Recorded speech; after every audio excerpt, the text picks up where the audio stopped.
है शंकर का प्रसाद रात भर नहीं रखा होना चाहिए। ये 16 सोमवार की कथा में भी लिखा है, संकट सोमवार की कथा में भी लिखा है। जो संकट सोमवार का उद्यापन करते हैं, शंकर की कथा को सुनते हैं, जो सोमवार का व्रत करते हैं, संकट सोमवार 16 सोमवार का व्रत उद्यापन करते हैं, वो कथा में पढ़ लेते होंगे कि शंकर का प्रसाद चूरमा हो, बेलपत्री हो, जो भी आप प्रसाद है शिव का, उसको रात भर ना रखिएगा।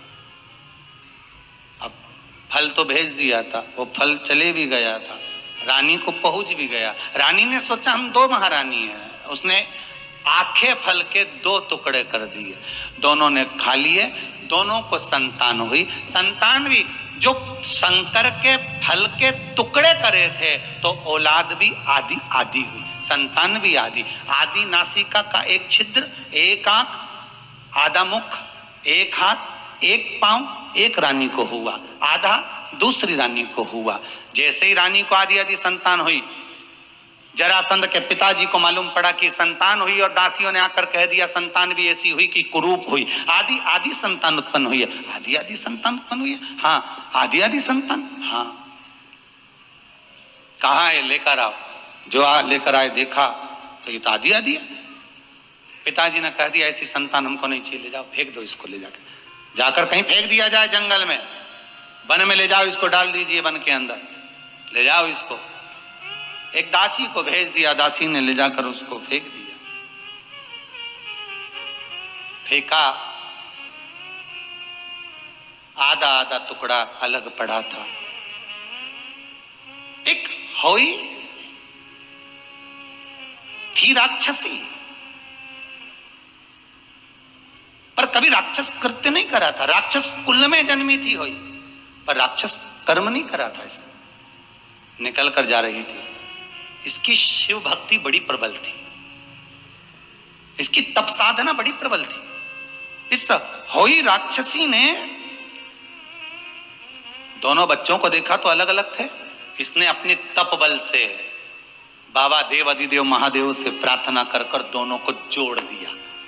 दोनों को जोड़ा, लेकर गई जरासंध के पिताजी के पास में, ले जाकर कहा ये तुम्हारा बेटा है, टुकड़े टुकड़े कर कर अलग पड़ा था, मैंने अपने शिव आराधना से, अपनी भक्ति से इसको जोड़ दिया है, ले तुम इसको रख लो। पर एक बात याद रखना राजन, तुम्हारे पुत्र को मैंने जोड़ा है, इसको कोई मारेगा तो ये मरने वाला नहीं है, पर बीच में से फाड़ कर अगर भाग अलग कर दिया जाएगा तो ये मर जाएगा। जरासंध को बार बार जोड़ा, फिर जुड़ गया, फिर फाड़ा, फिर जुड़ गया। तब भगवान ने तिनका तोड़कर भाग विभाजित करे, तब भीम ने देखकर जरासंध के बीच में से फाड़ कर भाग विभाजित कर कर फेंके थे, फिर जीवित नहीं। जरासंध के पिताजी ने उस होई का सम्मान करा, सत्कार करा, पूजन करा। वही होई मरे हुए पुत्रों को जीवित करने लगी, इसलिए वो होई माता हो गई, अहोई अष्टमी हो गई, जिसका व्रत माताएं करती हैं अहोई अष्टमी का। माताएं भी व्रत धारण करती हैं अहोई अष्टमी का, फिर वो अहोई अष्टमी हो गई। एक किसी माता जी ने एक प्रश्न किया था कि हमारे यहाँ कोई कह रहा था कि जब नारी गर्भ से रहती है तो उसको शंकर जी का पूजन नहीं करना चाहिए। तो उन माता जी से हमने लिखकर भेजा था कि हमको ये जरूर बता देना कि कौन से शास्त्र में कहाँ लिखा हुआ है कि शिव की आराधना ना करें। गर्भस्थ नारी भी शंकर की आराधना कर सकती है। कि हरतालिका तीज का जो उद्यापन होता है उसमें 5 वस्त्र दिए जाते हैं। कई कई माताएं बड़ी चतुर होती है, तीर्थ करने जाती है तो साथ में कपड़े ले जाती है दान करने के, तो कुर्ता तो दे देती है एक पंडित जी को, धोती दे देती है दूसरे को। समझना जरा, ये भी बहुत ध्यान देने वाली बात है, ये कोई साधारण नहीं है। बहुत बहुत चतुर चतुर माताएं होती हैं। टोपी दे देगी एक को, साल दे देगी एक को। अब उसके मन में आया कि मैंने देखो कितना जोरदार पुण्य कमाया, मैंने सबके दिया। बोलो रे पंडित जी ने दिया कि नहीं दिया? अब पंडित जी ने बोलते हो हमें तो धोती मिली है, ये तो कुर्ता मिला, इसके तो ये सामान मिला, इसको ये मिला, तो ये पर ये शास्त्र विमुख है। सुहागन स्त्री को, सौभाग्यवती नारी को अगर वस्त्र देना है तो पूर्ण वस्त्र देना चाहिए। कभी साड़ी दे दी और चोली का कपड़ा नहीं दिया तो वो श्रेष्ठ नहीं है। अब कई माताएं तो कहती हैं गुरुजी साड़ी में ही आजकल वो कपड़ा लगाया आता है। भले लगा हुआ आता है पर साड़ी में सिला हुआ होता है, वो बना हुआ होता है, उसको अलग करना पड़ेगा। तो या तो तुम उसको पहले अलग करके लाओ फिर दो। पर कभी भी सौभाग्यवती नारी को एक वस्त्र मत दो, एक वस्त्र कभी नहीं देना है। पहले भी हमने एक बार कथा में कहा था, आज फिर कहते हैं, जो ये आप लोग एक नया पैटर्न लेकर आए हो ना, एक नया तरीका लेकर आए हो कि जैसे करवा चौथ का उद्यापन करा, तीज का उद्यापन करा, छठ का उद्यापन करा, या कोई भी उद्यापन माताएं करती है ना सोमवार वगैरह का, तो टीकी का पत्ता रख देती है, बिंदी रख देती है, सामान रख देती है, उसमें एक ब्लाउज का पीस रख देती है। दोष है। आपको अगर वस्त्र देना था तो वस्त्र पूर्ण दो देना था।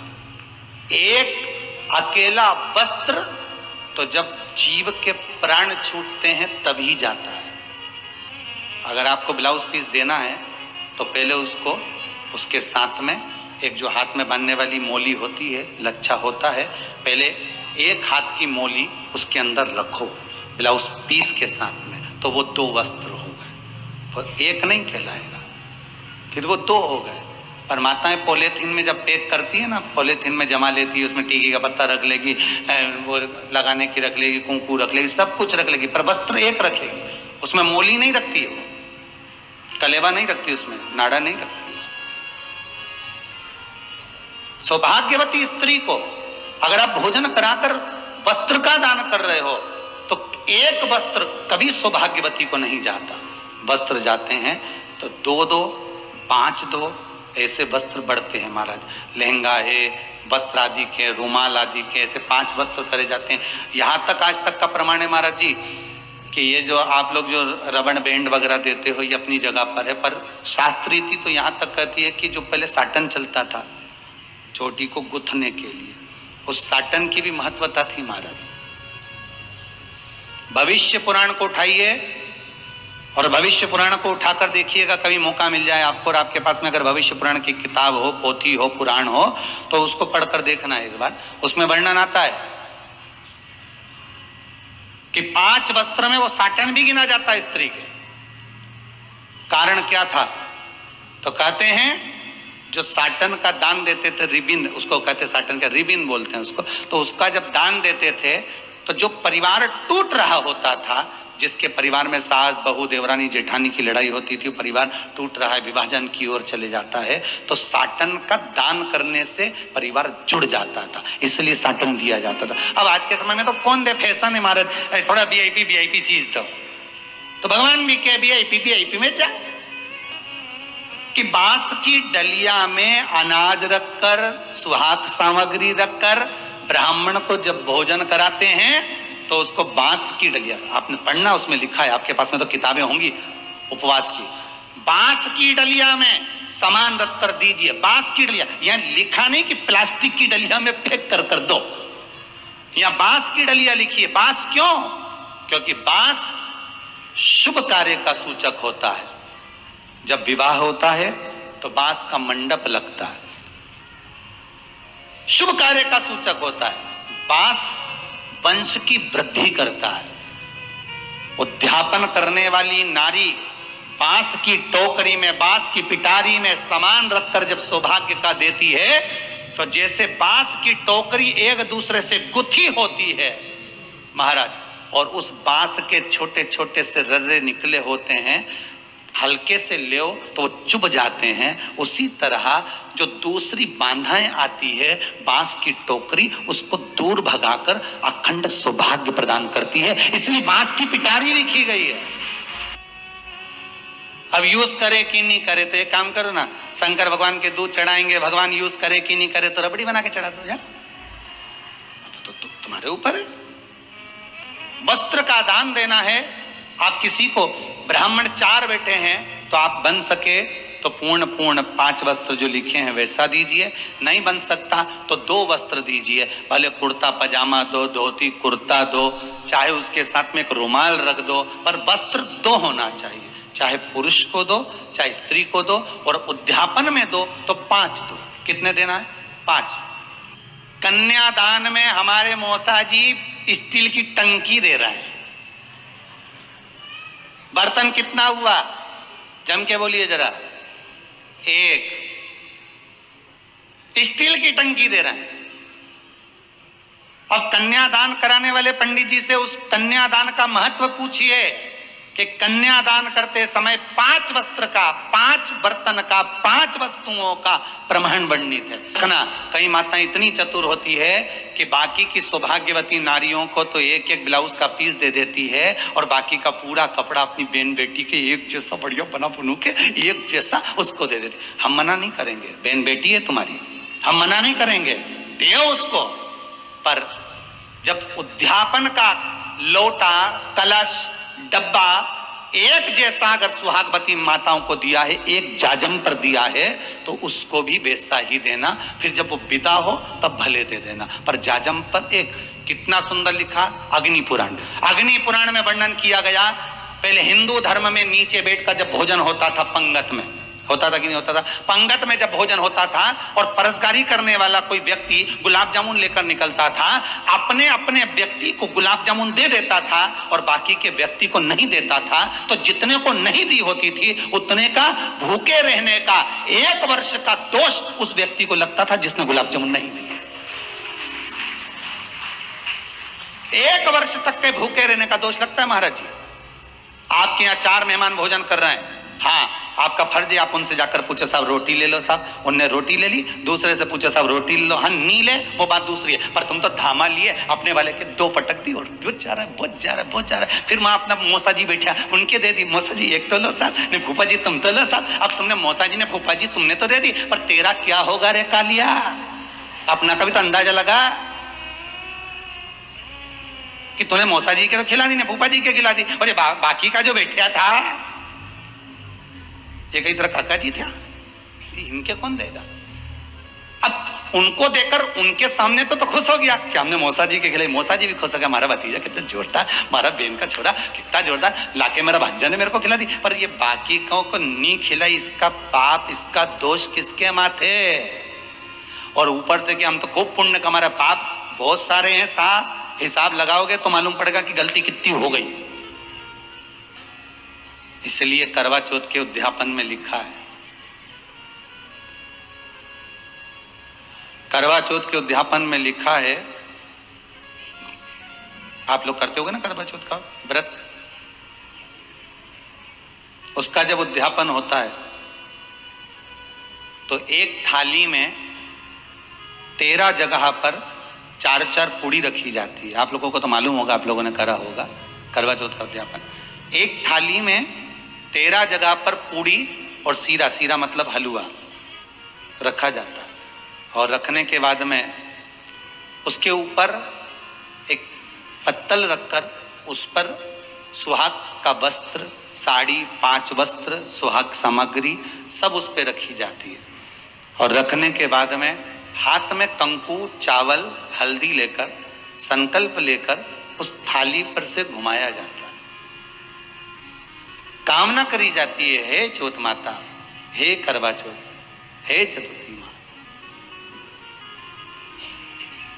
मेरे जीवन में मैंने आपका व्रत करा है, मेरे इस व्रत को स्वीकार करना, मेरा सौभाग्य का, मेरा मांग का सिंदूर, मेरी भाल की बिंदी, मेरे हाथ का चूड़ा, मेरी पाँव की बिछोड़ी, इसको अमर करना माँ। और जो ये वस्त्र मैं दे रही हूँ, इस वस्त्र को मैं जो प्रदान कर रही हूँ चौथ माता, इसको स्वीकार कर कर मेरी भी चुनड़ी को लाल बनाए रखना। तब उस साड़ी को, उस वस्तु को, उस सामग्री को उठाकर घर की वृद्ध सास को, जो घर में सासू होती है, उसको दिया जाता है। सास नहीं हो तो किसी सौभाग्यवती नारी को दिया जाता है। उसके बाद में आप फिर ब्राह्मणों का भोजन कराओ, बड़े प्रेम से बुलाओ, और ब्राह्मण ब्राह्मणी का भोजन कराओ। अब आज के जमाने में जो करवा चौथ का उद्यापन होता है, उसमें जब समाज की माताएं उद्यापन करती है तो केवल स्त्री स्त्री को भोजन करा देती है, पुरुष को नहीं कराती। पर करवा चौथ के उद्यापन में लिखा है कि ब्राह्मण का भोजन होना चाहिए, उसके साथ सौभाग्यवती नारी आए उसकी पत्नी। पर अपन ने तो सोचा कि चौथ माता का उद्यापन है तो केवल स्त्री स्त्री को खिला दो, उद्यापन का पूर्ण फल मिल जाएगा। नहीं, करवा चौथ का उद्यापन करो तो भोजन करने उसको बुलाओ जो अपने घर का हो, उसको उद्यापन में नहीं गिनो। अपने घर के लोगों तो वैसे ही भोजन करेंगे, घर का व्यक्ति तो वैसे ही भोजन करेगा ना, पर अपन ने उन्हीं को गिना। ने हमारी बड़ी जीजी के गिन लो, ने छोटी जीजी गिन लो, ने भांजी के गिन लो, ने उसके गिन लो, ने उसके गिन लो, मैं 13-14 ऐसे इकट्ठा कर लिया। मैं साहब ये अपने इकट्ठे हो गए, ये तो अपने हो गए। ये तो तुम उद्यापन करोगे तो घर में इनको तो जिमाना ही पड़ेगा, क्योंकि तुम्हारे रिश्तेदार हैं। दूसरे को जिमा कर जब हम दान देते हैं, दान उसको लगता है जो दूसरे को दिया गया। कई लोग कहते हैं हमने बहन बेटी के दे दिया, तो बहन बेटी क्या दान लेती है? किस पुराण में लिखा है कि बहन बेटी दान लेती है? हमको वो भी बताना कि बहन बेटी दान लेती है, क्योंकि बेटी तो खुद कन्यादान में जाती है। बेटी का कन्यादान होता है, वस्तु का दान नहीं। बेटी खुद दान में दी जा रही है, कन्यादान में। बेटी कभी दान नहीं लेती महाराज, बहन बेटियां कभी दान नहीं लेंगी। और बहन बेटियों को कह भी देना चाहिए, अगर भाभियों ने बोले कि हमने जीजी को दान है, दान मान नहीं ले रहे हैं, देना हो तो ठाट से हमारा हक दे रही हो। हम साल भर में आते हैं तो राखी पे साड़ी दे रही हो, ये हमारा हक है, क्योंकि हमारे मकान में रह रही हो, हक दे रही हो, दान नहीं। दान देना है तो पंडित जी के दो, दान देना है तो ब्राह्मण को दो, गौ माता को दो। हम दान नहीं ले रहे, हम अपना हक मांग रहे हैं। ऐसे नहीं दोगी तो काले कोट वाले भैया से लिवाएंगे, हमारा कहीं जाए। तुम तो दान दो, अब तुम क्यों नहीं? तो तुम हम तो दान दे रहे हैं, बहन बेटी के दान दे रहे हैं, तो बहन बेटी कोई दान ले क्या? बहन बेटी के कई पड़े तुमसे दान मांगे। करवा चौथ की कथा में आता है, भाई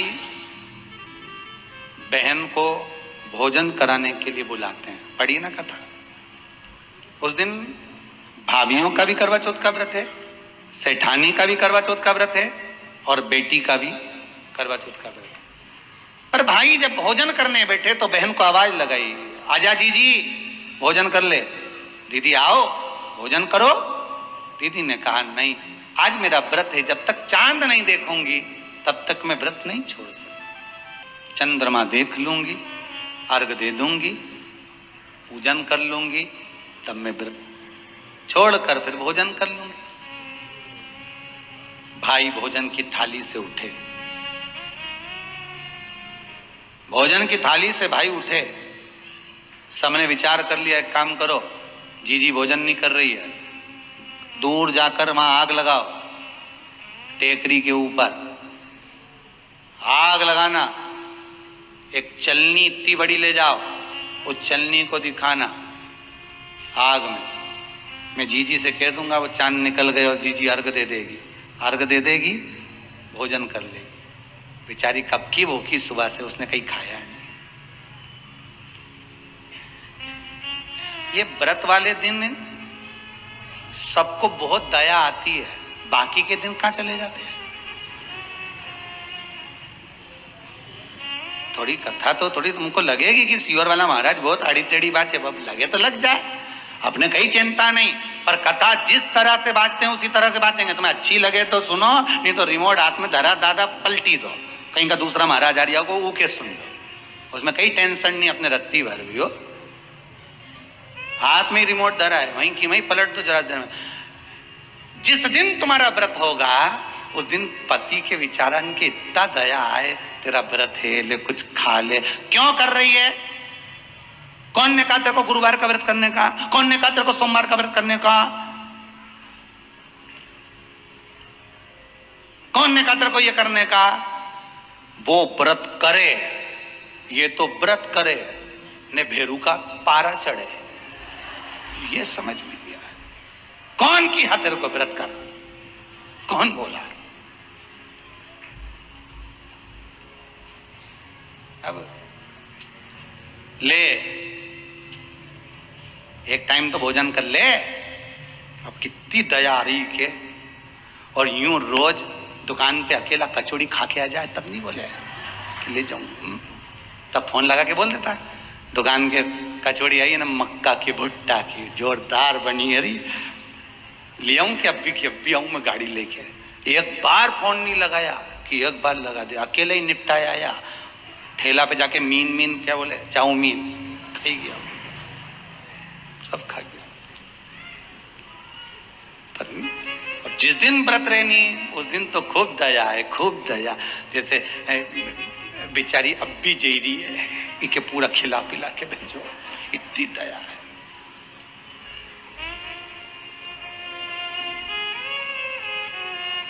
ये बड़ी बड़ी विचित्र बात होती है। इधर ये एक जगह पर कहीं गए थे, वो जजमान चले गए तो वो बहुत अच्छे परिचित थे, नहीं जाते तो अच्छा नहीं लगता। अब गए तो वहाँ पहुँचे तो वो बाबा जी को लिटा कर रखा था और घर की बहुएं आ रही थी और उनको दही पेड़ा मुंडा में खिला रही थी। अब मरा हुआ व्यक्ति मुंह में कैसे दही पेड़ा जाए, तो सब में भरता जाए, भरता जाए, भरता जाए, जो आए आंख में आंसू, मुंडा में दही पेड़ा भरते जाए, मक्खी बिन बिन करे। अब हमसे नहीं रिया तो हमने एक को कह दिया, तू मत खिलाना दही पेड़ा, पानी पिला क्या जा, तू क्यों खिला रहे? जिसको दही पेड़ा खिला रहे हो उसकी बात कभी सुनी तुमने? जब जब वो टोकरा, जब वो बुढ़ा व्यक्ति मिलता था, एक ही बात कहता था, गुरुजी 5 बहुएं हैं पर आज तक मुझे गरम रोटी नहीं दी और मरने के बाद दही पेड़ा खिला। अब दया आ रही है भाइयों को। करवा चौथ की कथा बहुत ज्ञान की कथा है। कभी माताएं तो आप तो पढ़ती होगी, वो चलनी में मुंडा देखने से पहले तो पढ़ी जाए, उसके बाद मुंडा देखा जाए, उसके बाद मुंह देखे चलनी में, ने तिलक करे ने फिर आरती उतारे। ये तो सब बात का छत के ऊपर का सारा प्रोसेस बात का, पर नीचे तो जब तुम पूजन करो तो उस समय पे किताब पढ़ने पड़े। और उसमें लिखा ने भाई उनके दया आ गई, दया आई तो बहन के खाना खिलाने के लिए ने चलनी में वो आग जलाकर दिखा दी। तो इतने में बहन ने अर्घ दिया तो भाभी उन खड़ी थी, हाथ जोड़कर कहा, जी तुम्हारे भाइयों ने तुम्हारे लिए वहां आग लगाई है और चलनी में मुख दिखा रहे हैं, मत अर्घ दो, ये झूठा है अर्घ, तुम ये चांद नहीं है भाभी। जी मानो तो ननंद को समझाया, पर प्रेम इतना ज्यादा था भाई बहन का, सुनी नहीं। कभी कभी भाभियां ननंद को समझाती हैं, क्यों लड़ कर वापिस आ जाती हो? तो नंदों को लगता है हमारी भाभी तो हमारा पक्ष ही नहीं ले रही, पक्ष नहीं ले रही, तुम्हारे को जोड़ना चाहती है भाभी, इसलिए करे जी जरा सी बात में दौड़ दौड़ के मायके मत आया करो। भाभियों को ननंद बुरी नहीं लगती, पर कभी कभी जब वो बोलती है तो तुम्हारा घर जोड़ने की बात करती है, तोड़ने की नहीं। पर हमको लगता है कि भाभी तो हमसे जलती है, हमको तो कह रही कि वहीं पड़े रहो, भरे जूता खाओ, कुछ भी करो, पड़े रहो। पर शास्त्र भी तो कह रहा है कि किस्मत में अगर सुख लिखा है तो सुख मिलेगा और किस्मत में दुख लिखा है तो दुख मिलेगा। थोड़ा सा एडजस्टमेंट करना पड़ेगा। बार बार मायके वालों को अपने बीच में मत लाओ। हाँ, राखी पे जाओ तो पूरी सुना के आ जाओ, मना नहीं है, पर जरा सी बात में बस रसोई घर में काम करती जाए। क्या कर रही छोरी? मटका भर। तो तू क्यों भरे? थारी देवरानी कहीं कर रही है, वह कहीं करे, उनके कहने मटका भरे। मम्मी काय की किस्मत, वो तो उठ के ही नहीं आई नीचे तक अभी तक। तो तू भी काय को जाए, छोरा के चिमटी खोल ले, जा कमरा में जा, तू भी काय को जाए। और ऐसी जोरदार पट्टी पड़ा है जिसका वर्णन नहीं, इतना जोरदार घर था साहब। और मंथरा की अम्मा ने सब तोड़ दिया, पूरा की पूरी पट्टी पड़ाई पड़ी, सब तोड़ दिया। अब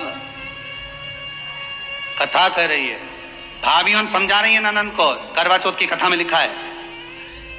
आप लोग कहोगे कि सियोर वाला महाराज कहां से बोल रहा है, तो करवा चौथ की कथा में से पढ़ लेना। भाभी ने समझाया मत करो पूजन, ये गलत है, नहीं मानी। तुम तो हमारा अहित चाहती हो। कर दिया पूजन, अर्घ भी दे दिया, जाके भोजन कर लिया। सब तरह से गणेश जी का अपमान हो गया,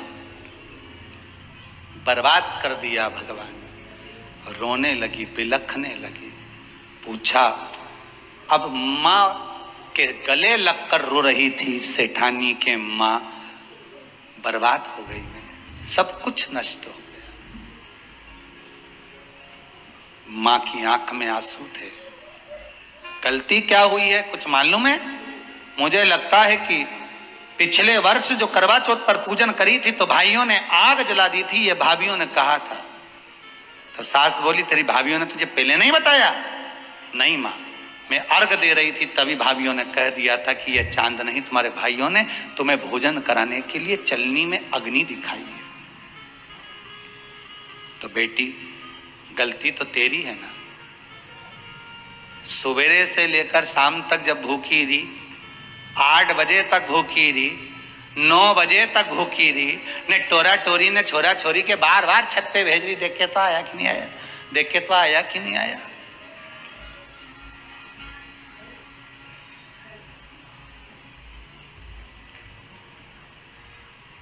एक न्यूज चैनल पे आ रहा था, एक न्यूज चैनल वाला किसी का इंटरव्यू ले रहा था। उससे पूछा, भैया व्रत आपका है कि आपकी पत्नी का है? पत्नी का है। तो आप बार बार उठ के छत पे क्यों जा रहे हो? चांद देखने के लिए। अच्छा, तो व्रत पत्नी का है तो चांद देखने तुम क्यों जा रहे हो? सुबह से मुझको भी कुछ नहीं दिया है, इसलिए भगवान से प्रार्थना कर रहा हूं जल्दी निकल जा दादा। मैंने कहा था मेरे लिए कुछ बना दे, तो क्या अकेले के लिए काय को बनाऊं? इसलिए दोनों का शाम के साथ में बनाएंगे। तुम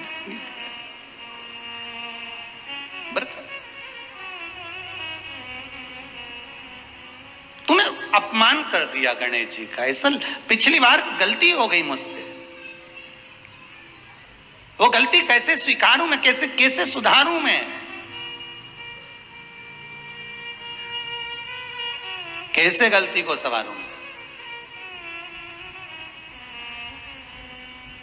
गलती को सुधारने के लिए मट्टी के करवे के साथ में शक्कर का करवा रखा जाता है। ध्यान दीजिएगा, शक्कर का करवा जानते हो? वो मीठा जो करवा होता है, मीठा जो करवा होता है वो कब प्रयोग में करा जाता है? या तो पहली बार करवा चौथ का व्रत उठाते हैं उस समय पर, या फिर उद्यापन के समय पर, या फिर कोई गलती हमसे हो गई तो मिठाई का जो शक्कर का, शुगर का जो करवा होता है उसको भरा जाता है कि मेरे से पिछले वर्ष जो गलती हो गई, क्या गलती हो गई भगवान, बस उस गलती को संवारने के लिए उसको भर दिया जाता है।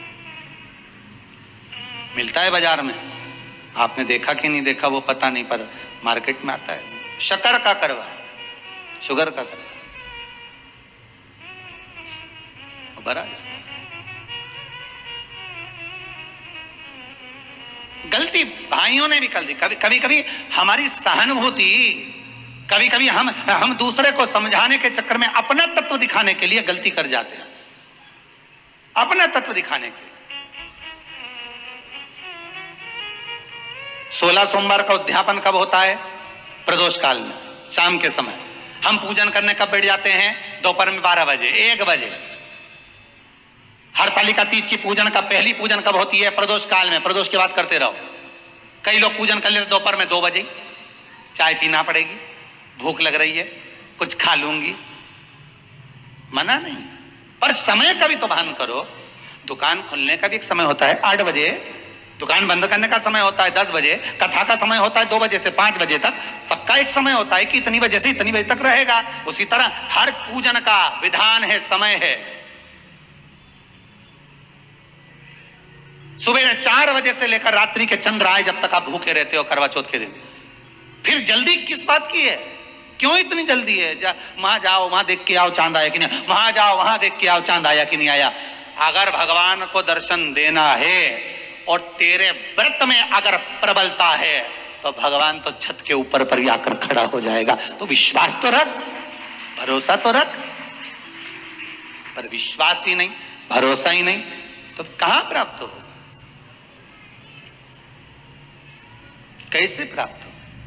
हम उपास तो कर रहे हैं, ऐसा कोई व्यक्ति नहीं जो व्रत नहीं करता, उपास नहीं करता, व्रत धारण नहीं करता, करते हैं, पर एक विश्वास नहीं जोड़ पाते, हमारा भरोसा नहीं रहता उसमें। एक दिन तुम बिना खाए पिए, बिना पानी पिए, बिना राल मुख में लिए एक दिन रहकर बताए कोई? बहुत कठिन है। जिस दिन आप किसी व्रत को उठाओ, शिव पुराण की व्रत शिव पुराण कथा कह रही है, जिस दिन आप पशुपति व्रत उठाओ, सोमवार व्रत उठाओ, मंगलवार, एकादशी, कोई भी व्रत अगर आप उठा रहे हो तो पहले, सबसे पहले जाकर अपना जो परिंदा होता है ना, पानी का मटका, पानी का स्थल, पानी का जहां जल भरते हो, पात्र भरते हो, वो स्थल जो होता है ना, उस स्थल के पास में खड़े हो, हाथ जोड़कर निवेदन करो अपने पूर्वजों से कि मान लो अगर मेरे व्रत में कोई त्रुटि होती है, मेरे व्रत में अगर कोई गलती होती है, तो हे देवाधिदेव महादेव, हे मेरे घर के पूर्वज पितर, जितने मेरे कुल देवी कुल देवता आहूत वास्तुक जो भी हैं, आप उस व्रत को संभाल लेना, मेरी गलती को आप सुधार देना। उनके पास जाकर क्यों कहना चाहिए? क्योंकि वो हमारे बुजुर्ग हैं, बड़े हैं, हम उनसे छोटे हैं, हम छोटे हैं। माफी मांगने में, सॉरी कहने में, क्षमा मांगने में कभी पीछे मत हटो। कई माताएं तो बड़ी और चतुर होती है महाराज। हरतालिका तीज का व्रत आता है या करवा चौथ का व्रत आता है तो रात्रि को एक बार 3 बजे उठ के अच्छे से खा पी लेती है। बेटियों को उठा देंगी, बहुओं को उठा देंगी, माता उठ जाओ, जल्दी उठो, चाय बना लो, जल्दी से टोस्ट लिया, बिस्कुट लिया, ये लिया, वो लिया, और सब रात्रि के सुबह तो कि मम्मी अभी तो 3 बजे, 4 बजे ब्रह्म मुहूर्त लग जाएगा, खा लो, खाओ। और हरतालिका तीज का व्रत सुबह से चालू हो, मालूम पड़े करवा चौथ का व्रत सुबह से चालू हो, और ये सब रात के 2-2:30 बजे, बेचारा पति तो सो ही दिया, और ये सब निपटा निपटूली, और सवेरे उठते से ही आज तुम्हारा मुंडा सुखी रिया। अब पति बोले तो आज व्रत है ना तुम्हारा। अब उसको क्या मालूम कि बेचारा वो तो सो ही दिया था, नहीं 3 बजे तो मिक्सचर सेव सब निपटा गई, पराठे बने के रखे थे वे भी खा गई। सुबह डब्बा देखा कि गाय की रोटी देना है तो एक नहीं मिली, आधी रात के तीनों देवरानी जेठानी सब खा गई सब। और वो के बाद भी कह रही 1-2 और बना के धर देती ना, अपन रात के तो अच्छा रहता, तो रात के धर देती तो और वो खा जाती है और कम। करा है शिव व्रत,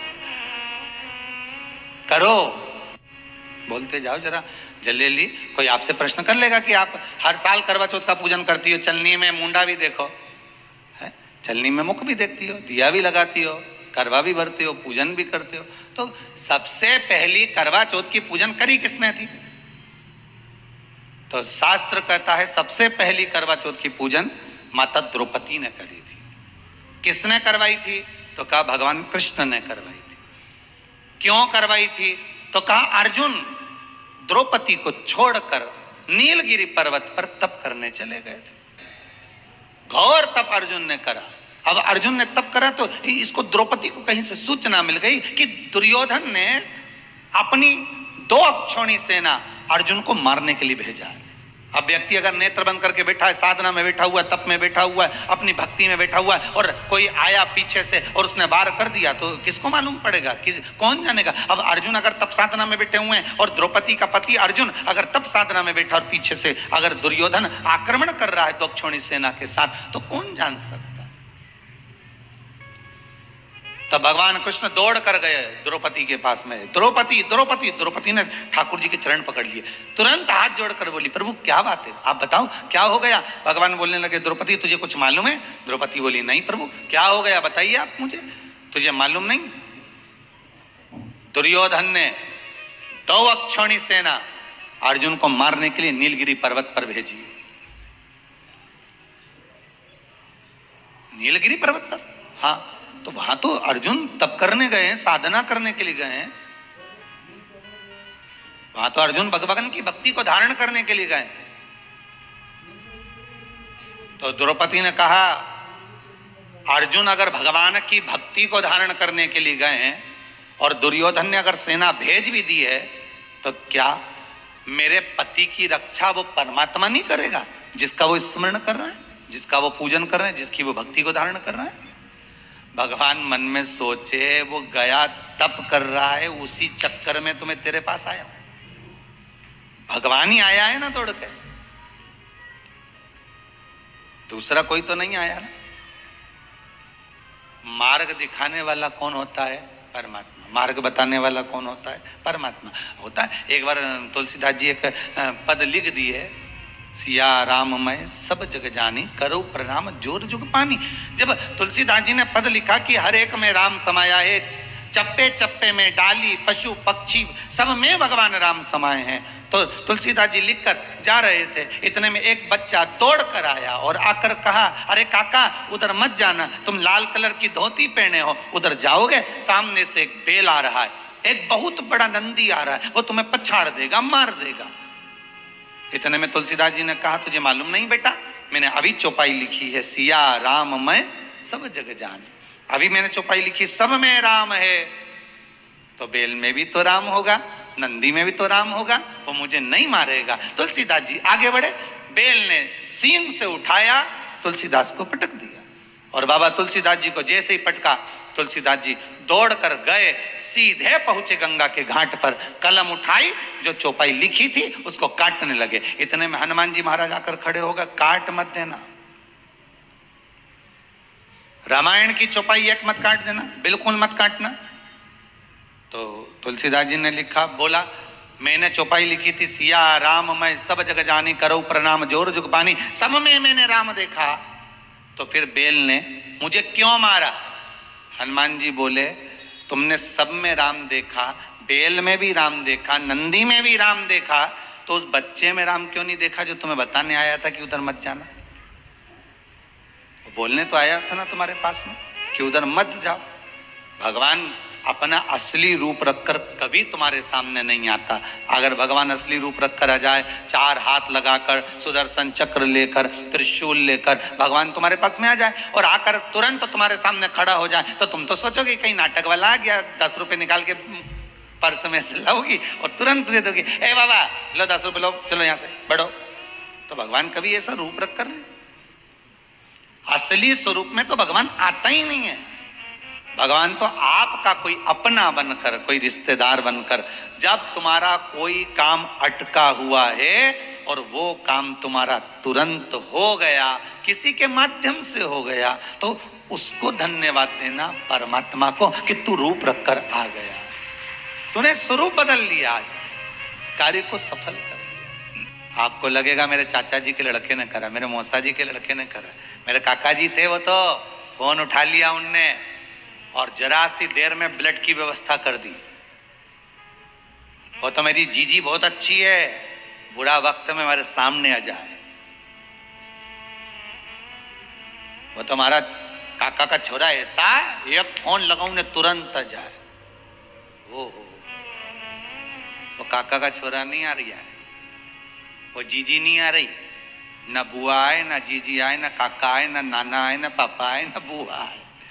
ये तो वो इशारा करता है, पुतले की तरह उठाकर तुम्हारी को नचाता है और तुम्हारे पास भेज देता है। और उसका ऐसे तो तुम फोन लगाओ तो उठाए नहीं, पर एक जरा सा कुछ हुआ और तुमने फोन लगाया ना, डॉक्टर उठा ले तो तुम्हें लगे कि लगे, नहीं तो डॉक्टर सबके लाइन लगी रहे, उनके पास तो काम कितना, और एक फोन करा मैंने और जरा से में उठा लिया, उनने बता दिया और मेरा बेटा ठीक हो गया। मतलब वो है जिस कामना से सेना गई थी दुर्योधन की। कहते हैं द्रौपदी ने जब व्रत धारण कर लिया था और जो सेना कामना लेकर गई थी कि अर्जुन को मार देना है, एकांत में मालूम पड़े अर्जुन जहां तप कर रहे थे वहां किसी प्रकाश को देखा गया, इतना तेज प्रकाश था कि उस प्रकाश की गर्मी जो होती है, प्रकाश होता है तो गर्मी होती है, पर उस प्रकाश की ठंडक इतनी थी कि जितने अर्जुन को मारने के लिए गए थे वो सब की सब वापिस आ गए, पुनः वापिस। आपने अगर कोई व्रत करा है, हरतालिका तीज करा हो, सोमवार करा हो, मंगलवार करा हो, बुधवार करा हो, गुरुवार, शुक्रवार, शनिवार, चतुर्थी, पंचमी, छठ, कोई भी व्रत अगर आप कर रहे हो, वो व्रत का पुण्य छीर्ण नहीं होगा। किसी ना किसी पल, किसी ना किसी घड़ी, किसी ना किसी क्षण वो तुम्हारे सामने आ जाएगा। कल एक हमारे एक परिचित में एक शर्मा आंटी आई थी, वो कह रही थी गुरुदेव ऐसा हो गया, मेरे यहाँ इतनी तकलीफ चल रही है, तो क्या मैं पूजन करना छोड़ दूं, क्या मैं उपास छोड़ दूं, क्या मैं व्रत छोड़ दूं? तो तकलीफ होगी तो क्या खाना छोड़ दोगे? अरे बोलो तो जम के जरा, नहीं ना। अगर पेट दुखता है आपका, सिर दुखता है आपका, शरीर में कष्ट होता है आपको, तो आप डॉक्टर के पास जाते हो, वो दवाई भी लिख देता है, उसके बाद भी आप पूछते हो कि नहीं पूछते कि मैं खाऊं क्या क्या? तो डॉक्टर को भी थोड़ी सी तो मुस्कुराहट आई जाती होगी, हंस भी देता होगा कि पेट दुख रहा है तो खाने की क्या जरूरत है, ये दवाई दी है या खा ले। पर नहीं, ये तो सब अलग प्रसंग है, ये तो सब अलग बात है। पर डॉक्टर से तुम पूछते मैं क्या क्या खाऊं, तो डॉक्टर बोला हल्का हल्का खाओ, एकदम लाइट लाइट। तो इसने सोचा हल्का कैसे होगा, तो फिर इसने सोचा पानी तो ठीक है, पानी हल्का होता है, पर पानी से हल्का क्या हो सकता है? तो उसने सोचा इस पे तेल डाल के देखता हूँ। पानी पे तेल डाल के देखा तो तेल हल्का हो गया, मतलब पानी पे तेरे तो हल्का। अब इसने सोचा तेल से हल्का क्या हो सकता है? रोटी बने तो भारी पड़े, पराठा बने तो भारी पड़े, तो इसने रोटी की लोई बना के उसको बेल के पूड़ी जैसा तेल में डाल दिया। अब पूड़ी तेल के ऊपर तेरे, तो पानी के ऊपर तेल तेले तो तेल हल्का, और तेल में पूड़ी तेरे तो पूड़ी हल्की। तो इसने सोचा इससे जोरदार हल्की चीज कुछ नहीं। तो अपनी पत्नी से कहा सुन, डॉक्टर साहब बोले हल्का खाना है, डॉक्टर साहब बोले हल्का खाना है। तो पत्नी बोली मैं तुम्हारे लिए थूली बना लूं, तो दलिया थूली, वो गेहूं पीसी हुई, तो थूली बना लूं। पति बोला मूर्खों जैसी बात करे कि थूली तो भारी होती है। तो क्या भारी कैसे होती है? कि बना के देख। अच्छा, अब उसने थूली बनाई। अब पति ने कल ला जरा कटोरा में दूध लेकर आ, और कटोरे में दूध लाई, जो थूली डाली तो थूली नीचे बैठ गई। ये देख भारी है कि। अब मैं तुझे हल्की चीज बताता हूँ, चल अब एक चम्मच तेल ला, हाओ कटोरा में पानी ला, पानी के ऊपर डाला तेल, देख हल्का है कि नहीं तेल, हाओ। अब इसी तेल में अब तू पूड़ी तल, रोटी बनाकर उसको तल, तो क्या देख ऊपर तेल रही कि नहीं तेल रही पूड़ी, बस ये सबसे हल्का है, ये मुझे खाना। पत्नी भी माथा पकड़ के बैठ गई, पक्का बेहरू है। अब हल्का, इससे हल्का कहां ढूंढोगे? पत्नी की तो इच्छा रहती है कि जितने जन्म लूं आप ही मिले, पर कभी कभी पति से भी पूछा जाए कि जितने जन्म ले उतनी बार ये जगदम्बा मिले, तो भगवान भी कह देगा मिलेगी तो यही, पर थोड़ी डिजाइन चेंज कर दूंगा। तो फिर पति भी बोला डिजाइन भले मत चेंज कर जे, पर इसका बुद्धि चेंज कर, और कहीं नहीं चाहिए, डिजाइन तो चलेगी यही है। ये है अच्छी, ठीक है, कई दिक्कत नहीं है, बहुत बढ़िया काम भी सब करे ने, पूरा परिवार के संभाल के चले ने, आगे आगे बढ़ के करे ने, कोई नहीं करे ने, 10-20 का खाना अकेली बना ले, ये अकेली खिला दे, दमदार है, बाजार भी अकेली चली जाए, सब कुछ अच्छा है, इसमें कोई कमी नहीं है, एक रत्ती की कमी नहीं इसमें। फिर क्या दिक्कत है? बस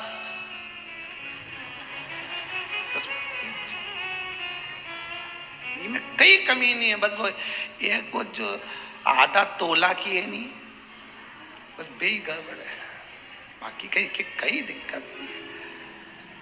बोले बाबा हम तो बहुत झूठ बोले हैं, बोले बाबा भूख लग रही थी ना, इसलिए सबसे पहले खा लिया।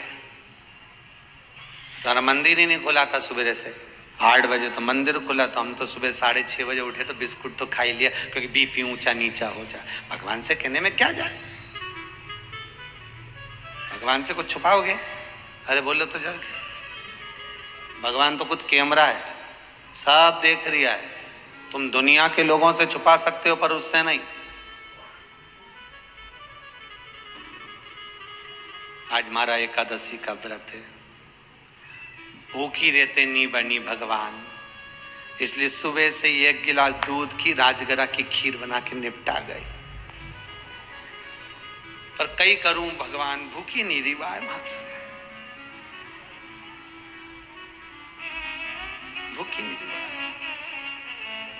कल कोई भैया पूछ रहे थे, गुरुजी हमारे यहाँ महाराज जी कथा करने आते हैं तो वो उपवास रखते हैं 7 दिन भागवत जी में, और वो एक टाइम भोजन करते, एक टाइम फलार करते। और एक महाराज जी पहले आए तो वो तो भोजन ही नहीं करते थे, फलार ही फलार करते थे। तो तुम क्या करते हो? हमने कहा दोनों टाइम खूब चरे।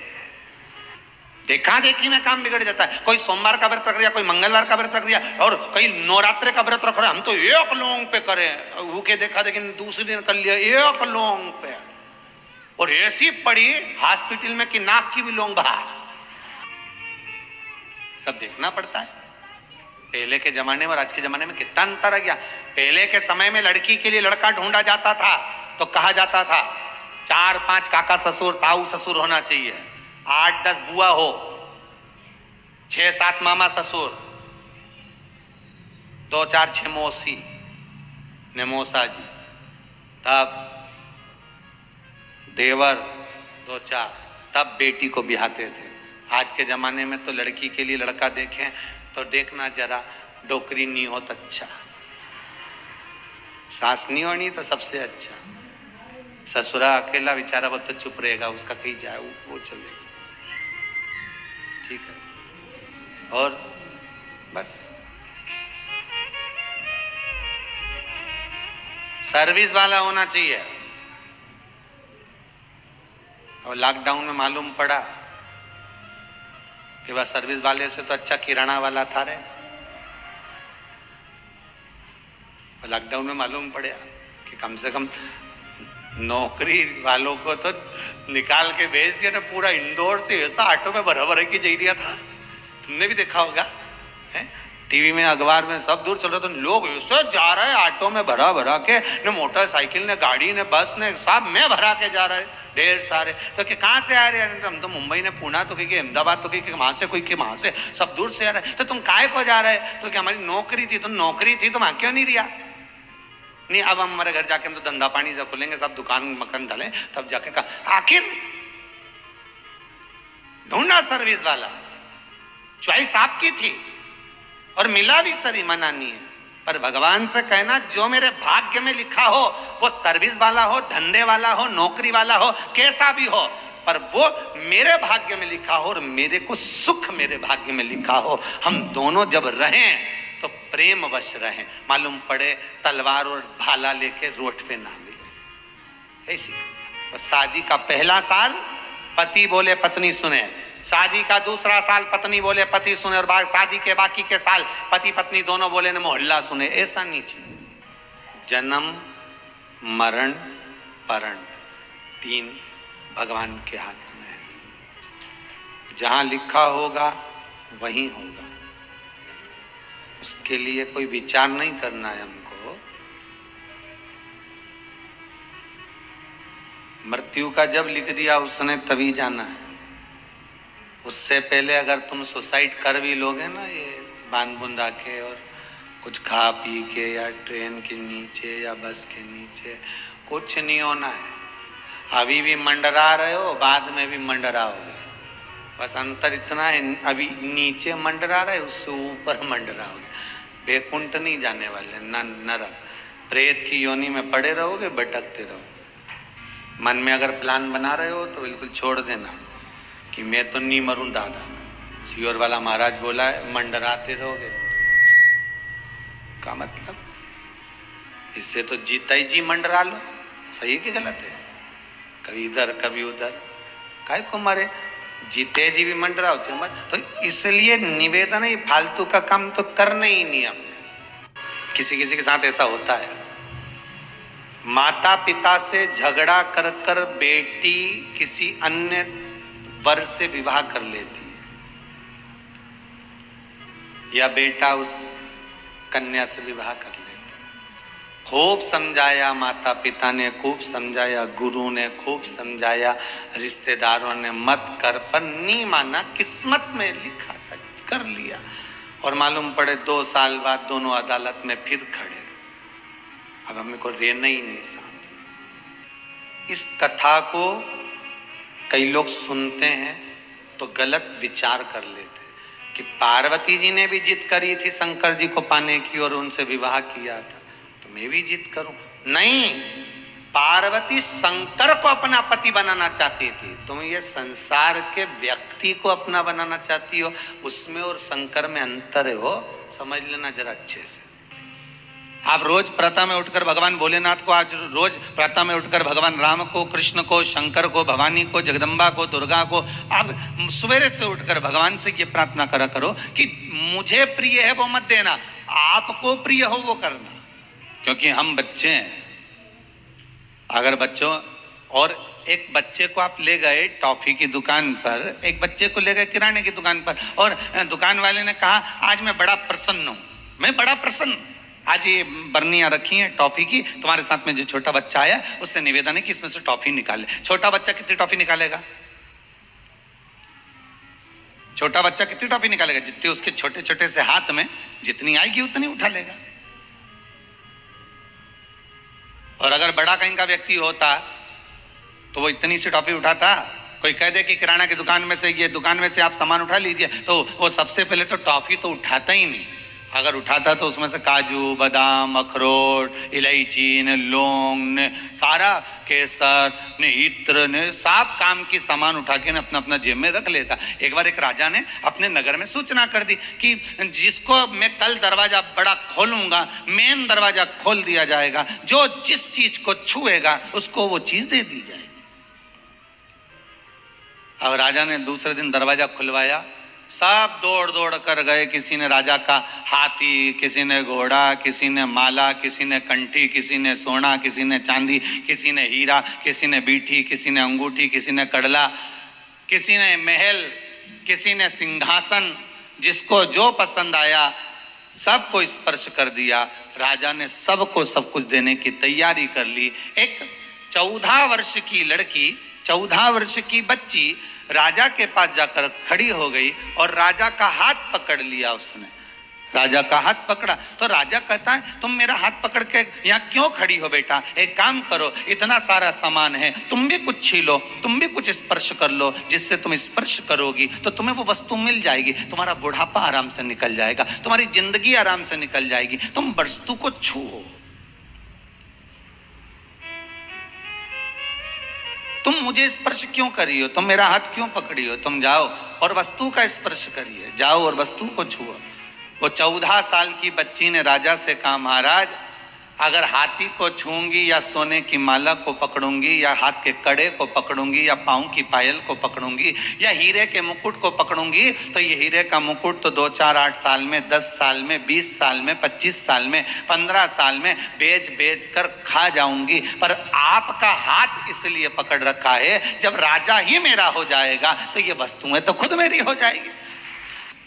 संसार का हर व्यक्ति वस्तु पकड़ने का प्रयास कर रहा है, संसार का हर व्यक्ति वस्तु छूने का प्रयास कर रहा है। हे भगवान, मुझे इतना बड़ा प्लाट है उसमें मकान बना दो, हे भगवान मुझे कहीं से मकान दिला दो, हे भगवान बहू को छोरा हो जाए, हे भगवान ऐसा हो जाए, हे भगवान वैसा। भगवान से हम जो मांग रहे हैं केवल हम वस्तुओं को छू रहे हैं, पर हमने भगवान से ये नहीं कहा। भगवान बोले बाबा बहुत दिन हो गए, तुम मेरा घर का रास्ता भूल गए हो, चलो आज कुबेर भंडारी, एक कुबेरेश्वर महादेव, बहुत दिनों से तुम यहाँ रह रहे हो, एक काम करो ना, अब हमारे घर चलिए, हमारे पास चलिए, चलो अपन अपने घर चलते हैं, थोड़ा दिन अब हमारे यहाँ पर निवास करना, चलो हमारे साथ। कभी हमने शंकर से कहा, कभी हमने राम से कहा कि बहुत दिन से अयोध्या में रह लिए। ओरछा की रानी ओरछा में निवास करने वाली वो रानी भगवान राम के मंदिर पर अयोध्या में जाती है और अयोध्या में जाकर कहती है मुझे राम को लेकर जाना। अब राम को लेकर जाना है तो राम कहां मिलेंगे? कुछ नहीं खाया अयोध्या की उस ओरछा की रानी ने, भोजन तक नहीं किया, पानी नहीं पिया, अयोध्या के सरयू के घाट पर बैठी रही, भगवान से विनय करती रही कि मैं तुम्हें लेने के लिए आई हूं ओरछा में। भगवान प्रकट हो गए। क्या चाहती हो रानी? रानी कहती है तुम्हें अयोध्या से छोड़कर ओरछा चलना है। ओरछा हम क्यों जाएं? हम यहाँ के राजा हैं। रानी कहती चिंता मत करो, वहां के भी राजा बना देंगे आपको, आप तो चलो। हम चलेंगे तो सही, पर हमारी मूर्ति को तुमने कहीं रख दिया तो वो उठेगी नहीं। ठीक है, रानी गोदी में लेकर भगवान राजा राम को लेकर चली, ओरछा में पहुंची। नगर में खूब आतिशबाजी हुई, खूब नगर में डोंडी बंधी, खूब उत्साह हुआ कि आज रानी भगवान राम को लेकर आ गई। आज अवध का राजा आज ओरछा का राजा बन रहा है।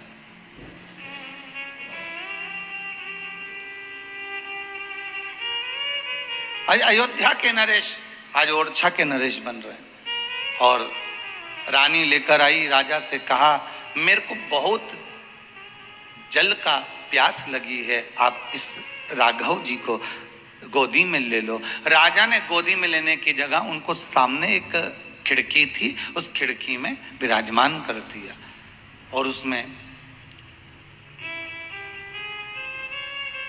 एक स्थान, एक आलय में विराजमान कर भगवान रे। उठाया, उठे नहीं, चलाया, चले नहीं, बस रानी ने कह दिया यही अवध के नरेश अब यहीं रहेंगे, ये कहीं नहीं जा सकते। अयोध्या के राजा राम ओरछा के भी राजा राम बनकर विराजमान हो गए। निर्मल मन सो मोहि पावा। समझने वाला व्यक्ति कुछ भी समझे, पर आपकी वाणी की मिठास तब पूर्ण होना चाहिए। अब समझने वाला तो कुछ भी समझ जाता है। एक दो व्यक्ति जा रहे थे, बेचारे ठंड का समय था, बहुत तेज ठंड पड़ रही। अब ठंडी इतनी पड़ रही और बेचारा पीछे वाला तो हवा में बच जाए, पर जो आगे बैठा था उसको तो बेचारे को ठंड लगे। अब वो पहना था कोट, अच्छा बढ़िया कोट। अब कोट तो पहना था पर उसकी बटन नहीं लग रही थी। अब इसने सोचा अब क्या करूं, सामने से हवा आ रही, करा क्या जाए। तो इसने बेचारे ने पीछे वाले का कहना माना और इसने कहा कि एक काम कर, कोट को उल्टा पहन ले। अब ये गाड़ी रोका, रोक के कोट को निकाला, निकाल के कोट उल्टा कर लिया। तुमने भी देखा होगा, कोई कोई पहन लेते। अब आगे से प्लेन हो गया, पीछे से बटन हो गई, कोट उल्टा।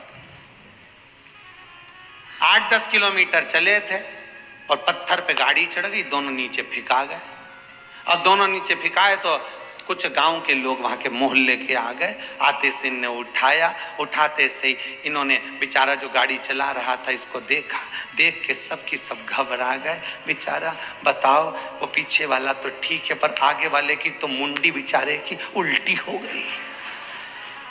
अब सारे ने मिलकर विचार करा, अपन ने अपनी जिंदगी में कोई पुण्य नहीं करा, पर आज एक पुण्य करेंगे, इसकी मुंडी सीधी कर देंगे, इसका जो मुंह है वो सीधा करना है। तो चार ने तो नीचे से पकड़ा और एक ने जो मुंडी घुमाई, अभी तक तो जिंदा था, बापड़ा निपटी गया। ले कल कोई माता जी कह रही थी कि गुरुदेव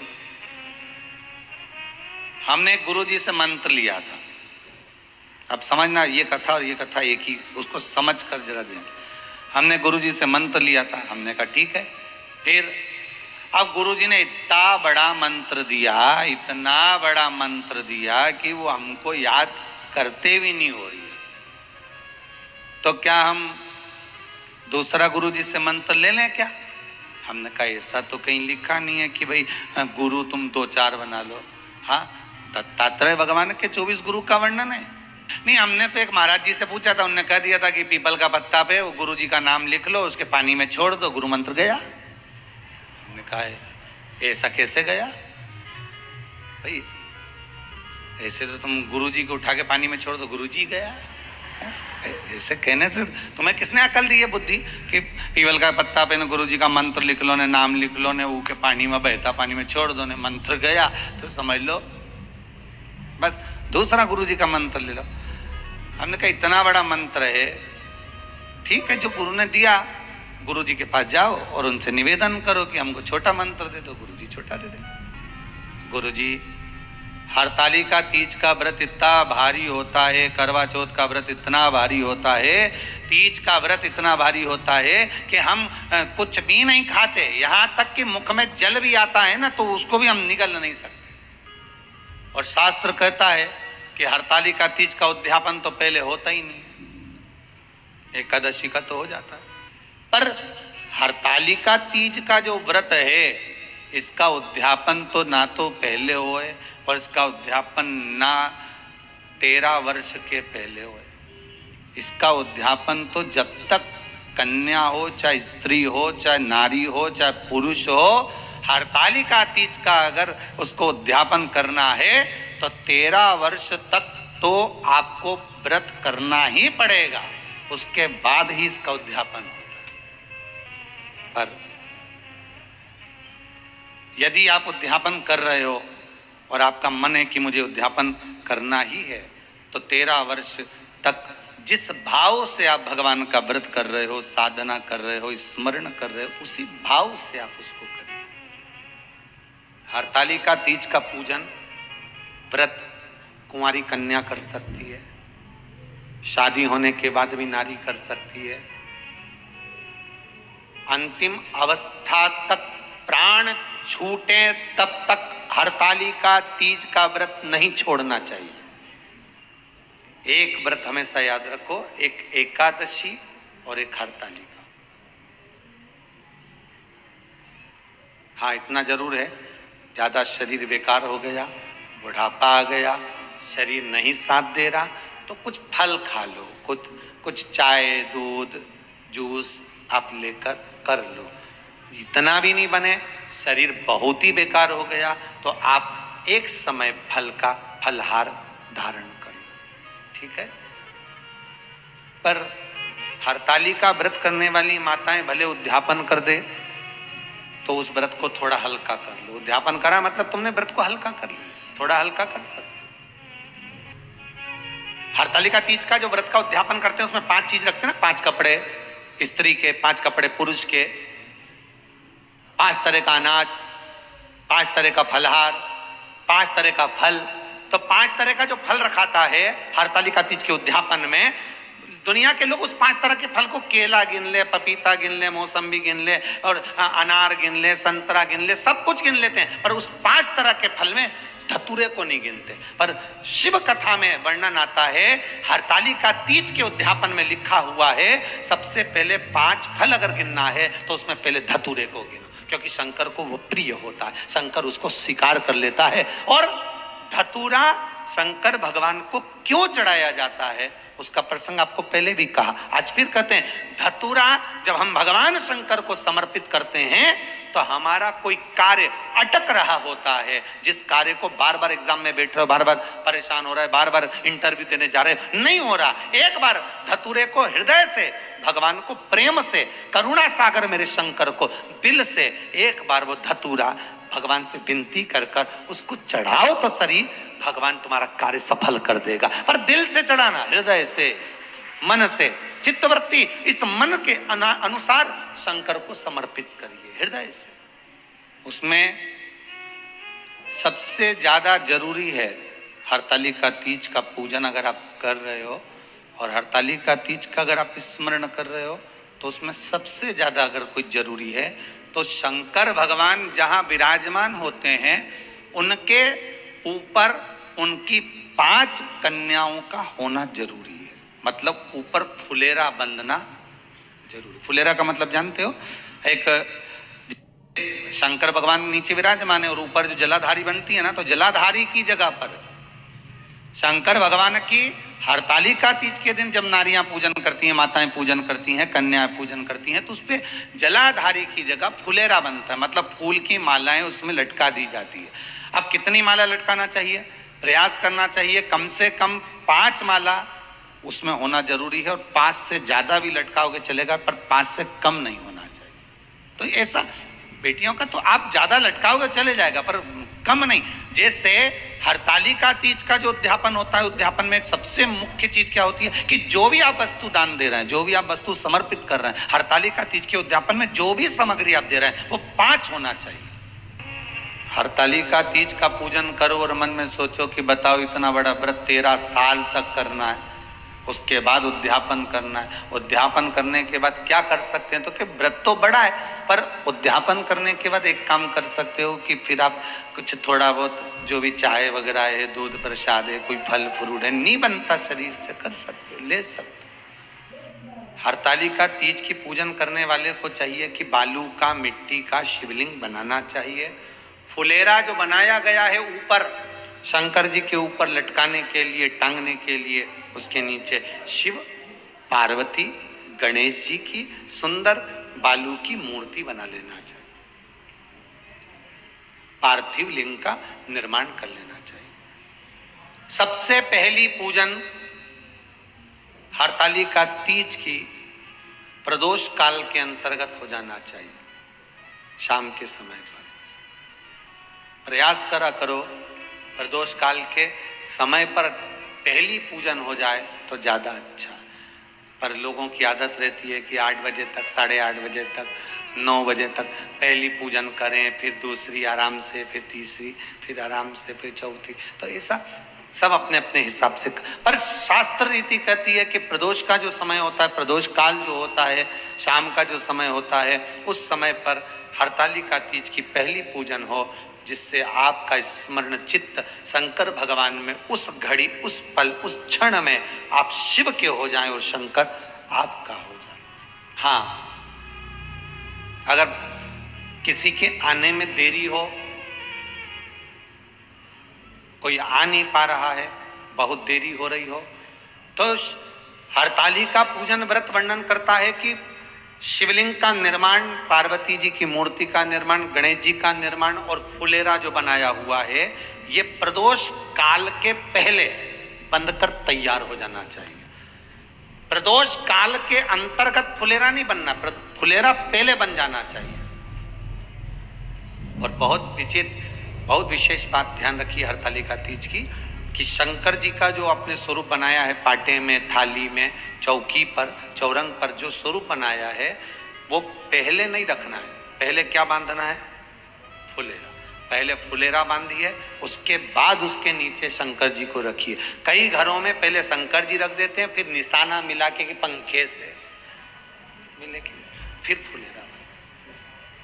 जो नारी हरतालिका तीज का पूजन नहीं करती, व्रत नहीं करती, साधना नहीं करती, उसके लिए भी कहा गया कि आप अगर ये व्रत नहीं करते हो तो एक कार्य जरूर करना, कहीं पर फुलेरा बंधा हो, हरतालिका की पूजन हो रही हो, 5 मिनट 10 मिनट निकालकर अपने आसपास के किसी पौधे में से पत्तियां लेकर या पुष्प लेकर, 5 वृक्ष की पत्ती या 5 वृक्ष के पुष्प लेकर शंकर भगवान को जब पूजन हो रही हो, 5 मिनट माताएं जब पूजन कर रही हों, तब आप भी उस पुष्प को, उस पत्तियों को शंकर को समर्पित कर सकते हो। ये नहीं चढ़ा सकते तो 5 फल नहीं चढ़ा सकते तो 5 कुछ भी पुष्प आदि का आप शिव को समर्पित करो।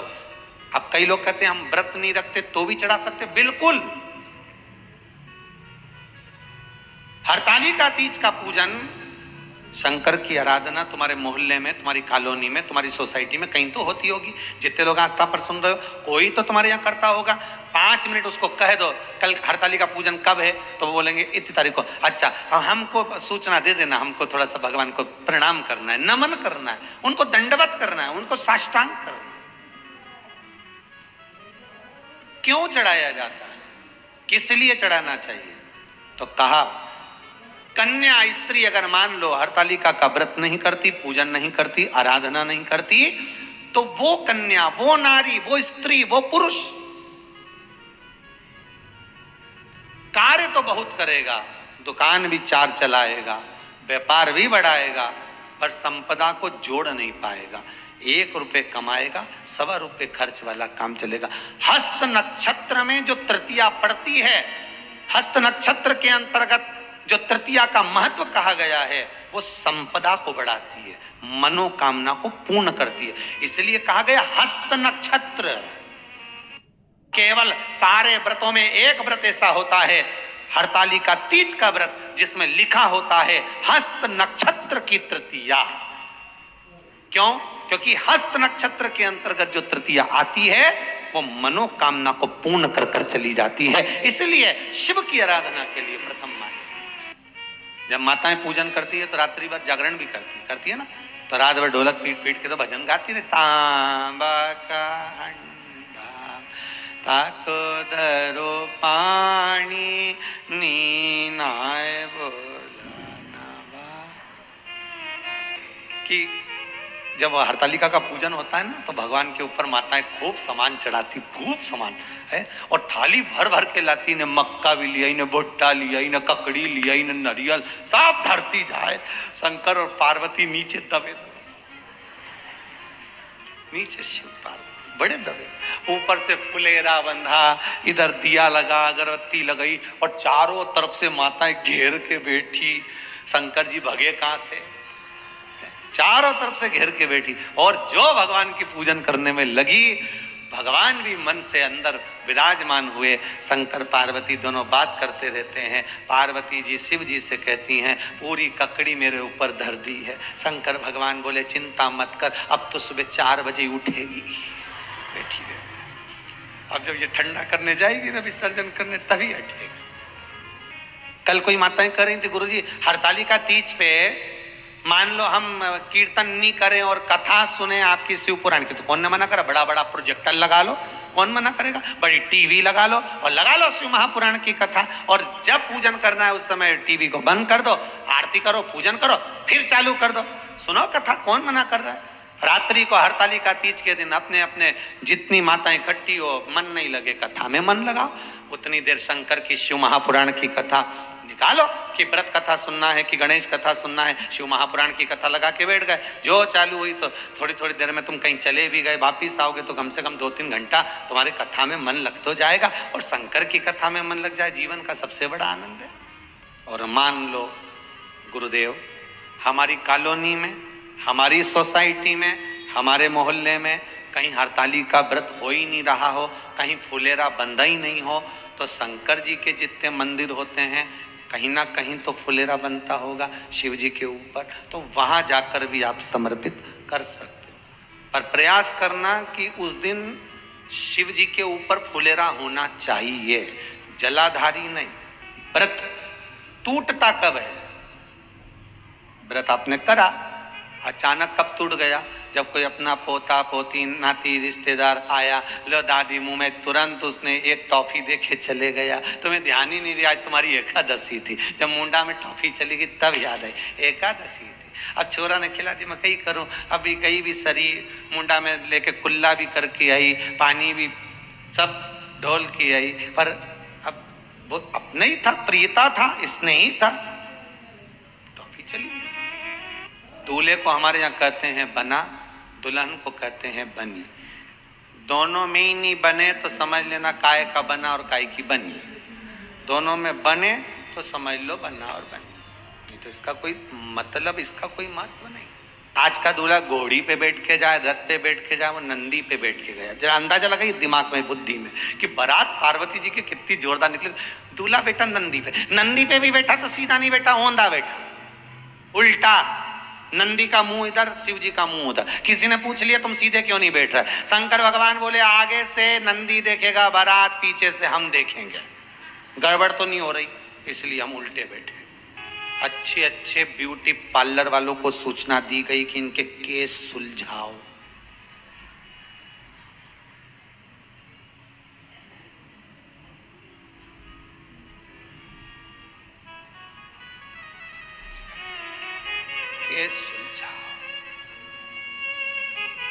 एक पार्लर वाला आ भी गया अच्छी अटैची लेके, वहीं पे बैठा था भृंगी, 5 आंख से जो देखा तो देखते से ही बोला हमारे भी धागे से बना जाना। वहीं से गाया, वहीं से। दूसरा पार्लर वाला आया कि शंकर जी की जटा संवारनी हमको अंदर बुलाया है। तो इतने में नंदी बोले चले तो जाओ, पर पांव पे नहीं आओगे, तैरते हुए आओगे। तो क्या तैरते हुए क्यों आएंगे? अंदर क्या पानी बह रहा है? नहीं, तुम जटा खोलोगे तो गंगा कहाँ जाएगी? अरे राम! तो क्या फिर हमको काहे को बुलाया? तो क्या केस संवारने बुलाया? केस तो क्या हम केस के लिए तो आए? तो क्या वो केस नहीं, केस ये सवारो तुम तो जाओ। बारात चली धड़ाके से, पहुंच गई हिमालय राज की नगरी में। सुंदर भगवान शिव और पार्वती का मंगल विवाह हुआ है।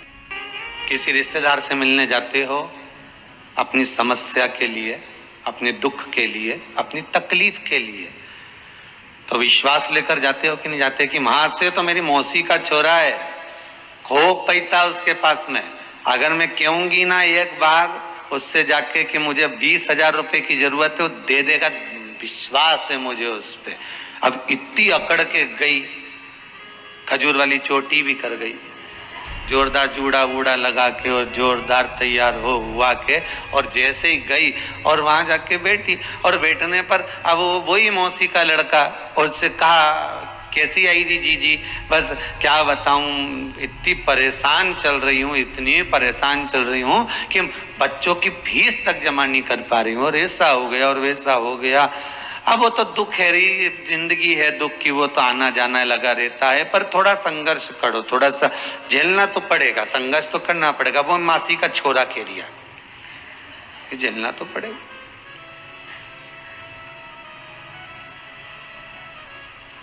अब मैं कहीं से व्यवस्था कर रही हूँ बच्चों की फीस जमा कर हो जाए, उसके लिए कहीं से 10-20 हजार रुपए मिल जाए। फिर उसने, संसार में कौन देगा किसी को? मौसी का लड़का कह रहा है, और किसी के यहां जाके कहना भी मत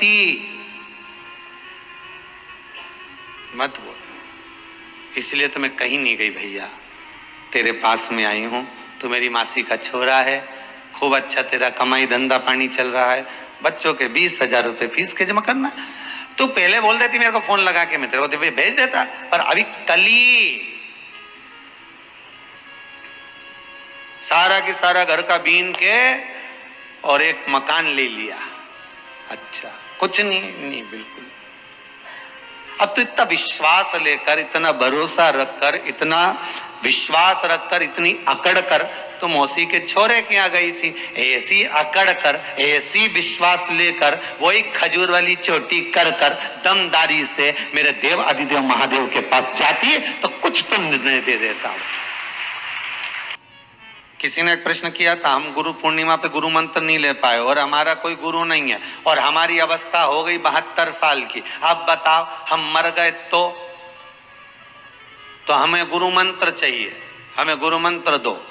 हम कहे माँ हाथ जोड़ के निवेदन है, कोई भी गुरु मंत्र देने वाला होता तो गुरु पूर्णिमा पे देता होगा।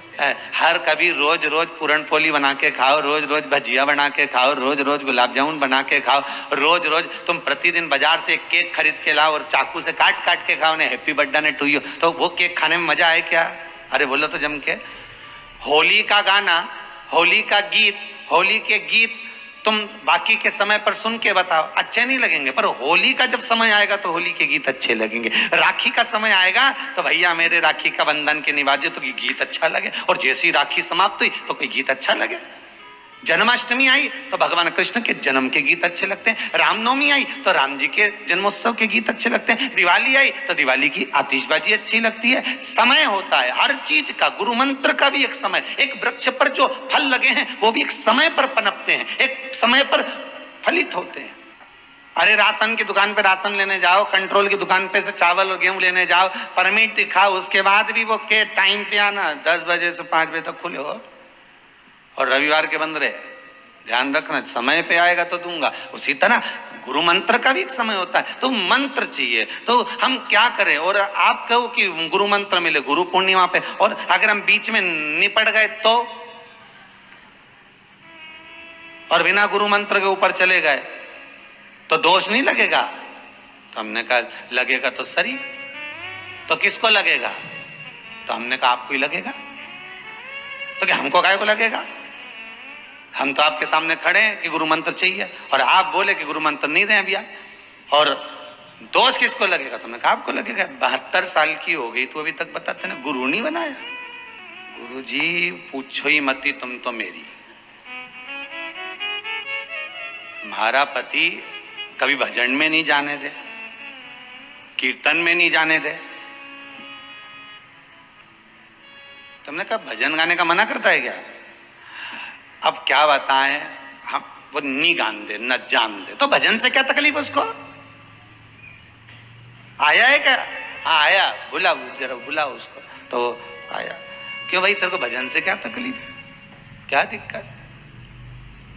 बस नहीं जानता तुम तो ये के गुरु मंत्र दे दो ने जपती रे। हमने कहा माँ ये तुझे भजन में नहीं जाने देता ना, मत जा। पति कह रहा है कि मत जा तो मत जा, तू घर में बैठकर श्री शिवाय नमस्तुभ्यम तो जप सकती है, मंत्र तो बोल सकती है। ओम नमः शिवाय पंचाक्षर मंत्र का स्मरण कर सकते हो, ओम नमो भगवते वासुदेवाय का स्मरण कर सकते हो। शंकर गुरु है और गुरु शिव है, शिव गुरु है। तो क्यों ना अगर मंत्र नहीं भी है तो हम जप क्यों नहीं सकते?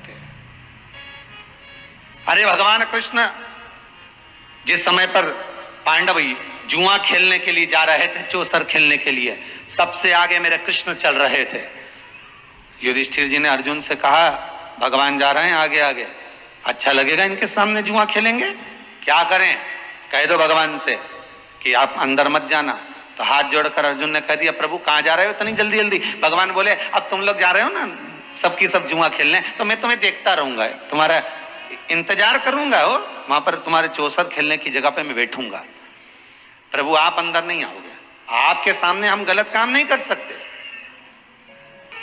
वो कहते हैं ना वो मोबाइल में एक वो होता है, तो क्या स्टेटस डालते हैं ना, ऐसा कुछ है ना, या मैसेज डालते हैं, और उसमें व्हाट्सएप पे कई लोगों ने ऐसा ऐसा फंक्शन जोड़ के रखा रहता है कि वो देख भी ले तो भी टिक नहीं आए, ठीक है, देख ही नहीं रहे। उसने ऐसी सेटिंग कर कर रखी है कि वो ऑनलाइन दिखता ही नहीं है, देख ही नहीं रहे। बोलो ईमानदारी से जितने लोग आस्था पर सुन रहे हो कि सामने वाला व्यक्ति भले ऑनलाइन वो रे चाहे नहीं रहे, क्योंकि उसके भीतर हो सकता है कपट हो, उसके भीतर छल हो। छुपाता वही है जिसके भीतर कपट होता है, छुपाता वही है जिसके भीतर छल होता है। नहीं तो ब्लू टिक से क्या होता है? उसी तरह तुम पाप पुण्य कितना भी छुपा लो, पर मेरा भोलेनाथ तो 24 घंटा ऑनलाइन रहता है, 24 घंटा, हर पल हर घड़ी हर क्षण मेरे शंकर ऑनलाइन है, हर पल हर घड़ी हर क्षण। इसने सोमवार का ये व्रत करा था, अच्छा ये सोमवार का व्रत करी थी, शंकर जी के मंदिर गई थी पूजन करने, तो वहां से गिलकी खरीद के लाई थी, भिंडी खरीद के लाई थी। जब ये मंदिर गई थी तो साथ में खाली झोला लेके गई थी कि मंदिर का मंदिर हो जाऊंगी और साथ में बाजार करके आ जाऊंगी। मतलब मंदिर तो इसका लक्ष्य था पर इसको बाजार घूमने जाना था। तो भगवान ने कहा पुण्य कैंसिल करो, क्योंकि मेरे लिए नहीं आई थी, ये तो भिंडी खरीदने आई थी। अब तुम तो कितनी समझदार, जूड़ा मुड़ा बांध के झोला लेके वहीं से जाऊंगी, दर्शन का दर्शन कर लूंगी, भगवान से विनती कर लूंगी और वहीं से सब्जी लेके घर आ जाऊंगी। अब तुमने ये चीज तो भगवान के मंदिर जाने की सोची, अब तुमने एक चीज और क्यों नहीं सोची कि शाम के रिसेप्शन में जाऊंगी, किटी पार्टी में जाऊंगी, या उसके जन्मदिन पे जाऊंगी, तो फिर मैं सब्जी खरीदती है जाऊंगी, तब ले जा झोला। नहीं, बढ़िया जोरदार साड़ी वाड़ी ने डब्बा बब्बा भर के नहीं, नीली पीली होके जाए और जोरदार झामर झुमका पहन के जब जाए, और जाने के बाद एक खाली झोला साथ ले जा, फिर कहीं जाए। अरे बोलो तो नहीं जाए, फिर जाए झामर झुमका पहन कर, चबड़िया जोरदार या क्लिप पिलिप फंसा के, ऐसा गुलदस्ता जैसा बाल करके, फिर जाके बता दे, फिर वो जाए तो बता। फिर तो वहीं जाए, कहाँ, वही गोलगप्पा, फिर वहीं जाए। फिर वो सब्जी लेने जाए क्या, ऐसी जोरदार तैयार मैयार होके, और पति कह दे कि अब अपने यहीं से तो निकल रहे, शादी में जा रहे हैं, एक काम करें अपन आधा किलो भिंडी खरीदते वो चल। तुम्हें अकल मक्कल है कि नहीं थोड़ी बहुत? मैं ऐसी जोरदार तैयार हुई, सब्जी मार्केट ले जा रहा मेरे को, मेरी इज्जत मिज्जत है कि नहीं कुछ? 4 घंटा तो मैं पटरी जमाने में हो गया और तुम मुझे सब्जी खरीदने जा रहा है। तो फिर कल सब्जी नहीं है, एक भी सब्जी क्या बनाएंगे? मैं तो दाल बना लूंगी, तुम चुपचाप चल चलो, तुम चल। बताओ, मान नहीं जाऊं तो दाल। अब कितनी बड़ी बात कि तुम तुम्हारे रिश्तेदार के शादी में जाऊं ना तो सच धज के एक बार, फिर उसके चक्कर में तुम किसी के यहाँ नहीं जाओ, और मंदिर जाओ तो क्या सब्जी खरीद लाऊंगी?